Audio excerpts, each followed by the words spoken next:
ब्रेकनंतर स्वागत. आपण पाहतोय दुपारच्या 100 बातम्या.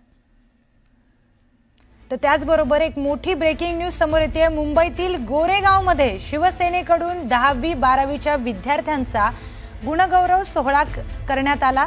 तसंच शासन आपल्या दारी या कार्यक्रमाचंही आयोजन करण्यात आलं होतं. या कार्यक्रमाला उपमुख्यमंत्री एकनाथ शिंदे, शिवसेनेचे नेते रामदास कदम, आनंदराव अडसूळ तर खासदार रवींद्र वायकर उपस्थित होते. या कार्यक्रमामधून एकनाथ शिंदेंनी रामदास कदम आणि त्यांच्या दोन्हीही मुलांचं कौतुक केलं. तसेच विरोधकांवर देखील शायरीच्या माध्यमातून निशाणा साधलाय.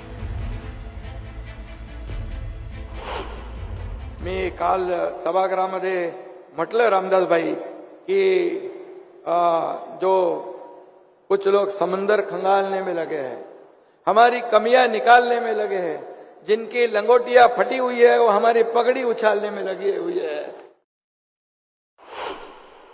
रामदास भाई आमचे शिवसेनेचा ढाण्या वाघ आहे आणि त्यांचे दोन्ही बछडे योगेश आणि सिद्धेश हे कामाला वाघ आहेत आणि त्यामुळे कामामध्ये हे सर्वसामान्यांचं सरकार आपण पाहिलं.